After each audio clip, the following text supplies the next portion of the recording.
श्रीमद्वाल्मीकि रामायण उत्तरकांड अध्याय 16। नंदीश्वर का रावण को शाप। भगवान शंकर द्वारा रावण का मान भंग तथा उनसे चंद्रहास नामक खड्ग की प्राप्ति। अगस्त्य जी कहते हैं, रघुकुल नंदन राम अपने भाई कुबेर को जीतकर राक्षस राज दशग्रीव शरवण नाम से प्रसिद्ध सरकंडों के विशाल वन में गया, जहां महासेन कार्तिकेय जी की उत्पत्ति हुई थी। वहां पहुंचकर दशग्रीव ने सुवर्णमयी कांति से युक्त उस विशाल शरवण सरकंडों के जंगल को देखा, जो किरण समूहों से व्याप्त होने के कारण दूसरे सूर्यदेव के समान प्रकाशित हो रहा था। उसके पास ही कोई पर्वत था, जहां की वनस्थली बड़ी रमणीय थी। श्री राम जब वो उस पर चढ़ने लगा, तब देखता है कि पुष्पक विमान की गति रुक गई। तब वह राक्षस राज अपने उन मंत्रियों के साथ मिलकर विचार करने लगा, क्या कारण है कि यह पुष्पक विमान रुक गया? ये तो स्वामी की इच्छा के अनुसार चलने वाला बनाया गया है, फिर आगे क्यों नहीं बढ़ता?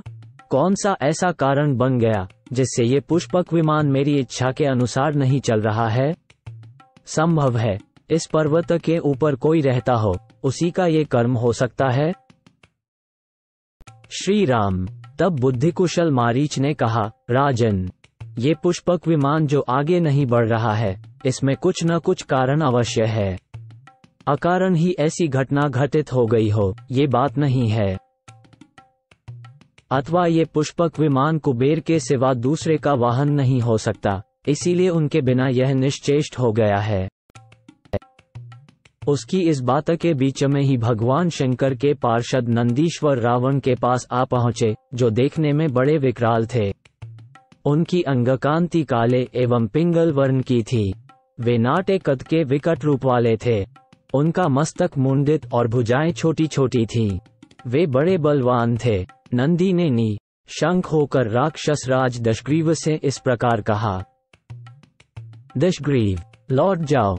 इस पर्वत पर भगवान शंकर क्रीड़ा करते हैं। यहाँ सुपर्ण, नाग, यक्ष, देवता, गंधर्व और राक्षस सभी प्राणियों का आना जाना बंद कर दिया गया है।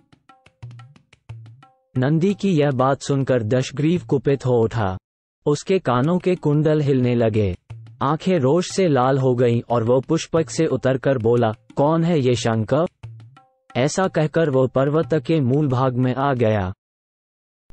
वहां पहुंचकर उसने देखा, भगवान शंकर से थोड़ी ही दूर पर चमचमाता हुआ शूल हाथ में लिए नंदी दूसरे शिव की भांति खड़े हैं। उनका मुंह वानर के समान था। उन्हें देखकर वह निशाचर उनका तिरस्कार करता हुआ सजल जलधर के समान गंभीर स्वर में ठहाका मारकर हंसने लगा। ये देख शिव के दूसरे स्वरूप भगवान नंदी कुपित हो वहां पास ही खड़े हुए निशाचर दशमुख से इस प्रकार बोले, दशानन, तुमने वानर रूप में मुझे देखकर मेरी अवहेलना की है और वज्रपात के समान भयानक अट्टहास किया है। अतः तुम्हारे कुल का विनाश करने के लिए मेरे ही समान पराक्रम, रूप और तेज से संपन्न वानर उत्पन्न होंगे। क्रूर निशाचर, नख और दांत ही उन वानरों के अस्त्र होंगे तथा मन के समान उनका तीव्र वेग होगा। वे युद्ध के लिए उन्मत्त रहने वाले और अतिशय बलशाली होंगे तथा चलते फिरते पर्वतों के समान जान पड़ेंगे। वे एकत्र होकर मंत्री और पुत्रों सहित तुम्हारे प्रबल अभिमान को और विशालकाय होने के गर्व को चूर चूर कर देंगे। ओ निशाचर, मैं तुम्हें अभी मार डालने की शक्ति रखता हूँ, तथापि तुम्हें मारना नहीं है, क्योंकि अपने कुत्सित कर्मों द्वारा तुम पहले से ही मारे जा चुके हो। अतः मरे हुए को मारने से क्या लाभ? महामना भगवान नंदी के इतना कहते ही देवताओं की दुंदुभियां बज उठी और आकाश से फूलों की वर्षा होने लगी। परंतु महाबली दशानन ने उस समय नंदी के उन वचनों की कोई परवाह नहीं की और उस पर्वत के निकट जाकर कहा, पशुपते, जिसके कारण यात्रा करते समय मेरे पुष्पक विमान की गति रुक गई, तुम्हारे उस पर्वत को, जो यह मेरे सामने खड़ा है, मैं जड़ से उखाड़ फेंकता हूँ। किस प्रभाव से शंकर प्रतिदिन यहाँ राजा की भांति क्रीड़ा करते हैं? इन्हें इस जानने योग्य बात का भी पता नहीं है कि इनके समक्ष भय का स्थान उपस्थित है। श्री राम ऐसा कहकर दशग्रीव ने पर्वत के निचले भाग में अपनी भुजाएं लगाईं और उसे शीघ्र उठा लेने का प्रयत्न किया। वो पर्वत हिलने लगा। पर्वत के हिलने से भगवान शंकर के सारे गण कांप उठे। पार्वती देवी भी विचलित हो उठी और भगवान शंकर से लिपट गई। श्री राम। तब देवताओं में श्रेष्ठ पापहारी महादेव ने उस पर्वत को अपने पैर के अंगूठे से खिलवाड़ में ही दबा दिया। फिर तो दशग्रीव की वे भुजाएं, जो पर्वत के खंभों के समान जान पड़ती थीं, उस पहाड़ के नीचे दब गईं। ये देख वहां खड़े हुए उस राक्षस के मंत्री बड़े आश्चर्य में पड़ गए। उस राक्षस ने रोष तथा अपनी बाहों की पीड़ा के कारण सहसा बड़े जोर से विराव, रोदन अथवा आर्तनाद किया, जिससे तीनों लोकों के प्राणी कांप उठे। उसके मंत्रियों ने समझा, अब प्रलय काल आ गया और विनाशकारी वज्रपात होने लगा है। उस समय इंद्र आदि देवता मार्ग में विचलित हो उठे। समुद्रों में ज्वार आ गया, पर्वत हिलने लगे और यक्ष, विद्याधर तथा सिद्ध एक दूसरे से पूछने लगे, यह क्या हो गया? तदनंतर दशग्रीव के मंत्रियों ने उससे कहा, महाराज दशानन, अब आप नीलकंठ उमावल्लभ महादेव जी को संतुष्ट कीजिए। उनके सिवा दूसरे किसी को हम ऐसा नहीं देखते जो यहाँ आपको शरण दे सके। आप स्तुतियों द्वारा उन्हें प्रणाम करके उन्हीं की शरण में जाइए। भगवान शंकर बड़े दयालु हैं, वे संतुष्ट होकर आप पर कृपा करेंगे। मंत्रियों के ऐसा कहने पर दशमुख रावण ने भगवान वृषभध्वज को प्रणाम करके नाना प्रकार के स्तोत्रों तथा सामवेदोक्त मंत्रों द्वारा उनका स्तवन किया।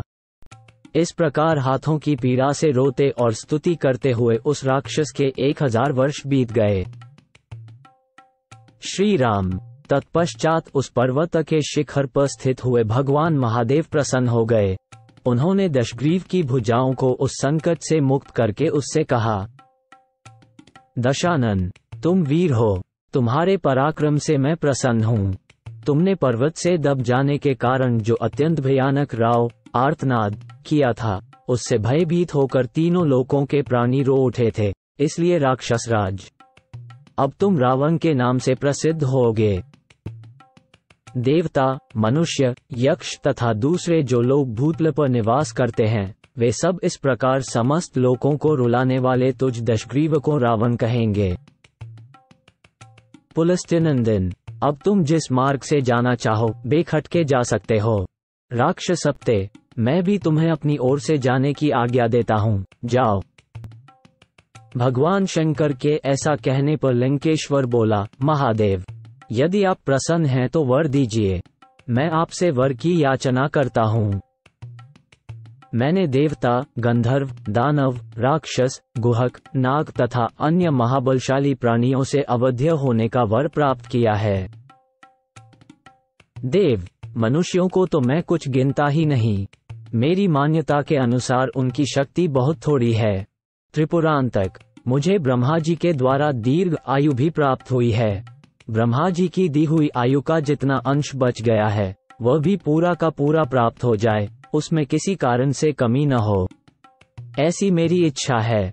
इसे आप पूर्ण कीजिए, साथ ही अपनी ओर से मुझे एक शस्त्र भी दीजिए।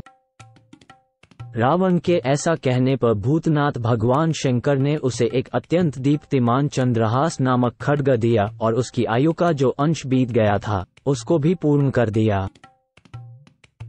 उस खड्ग को देकर भगवान शिव ने कहा, तुम्हें कभी इसका तिरस्कार नहीं करना चाहिए। यदि तुम्हारे द्वारा कभी इसका तिरस्कार हुआ तो ये फिर मेरे ही पास लौट आएगा, इसमें संशय नहीं है। इस प्रकार भगवान शंकर से नूतन नाम पाकर रावण ने उन्हें प्रणाम किया। तत्पश्चात वह पुष्पक विमान पर आरूढ़ हुआ। श्री राम। इसके बाद रावण समूची पृथ्वी पर दिग्विजय के लिए भ्रमण करने लगा। उसने इधर उधर जाकर बहुत से महापराक्रमी क्षत्रियों को पीड़ा पहुंचाई। कितने ही तेजस्वी क्षत्रिय जो बड़े ही शूरवीर और रणोन्मत्त थे, रावण की आज्ञा न मानने के कारण सेना और परिवार सहित नष्ट हो गए। दूसरे क्षत्रियों ने, जो बुद्धिमान माने जाते थे और उस राक्षस को अजेय समझते थे, उस बलाभिमानी निशाचर के सामने अपनी पराजय स्वीकार कर ली।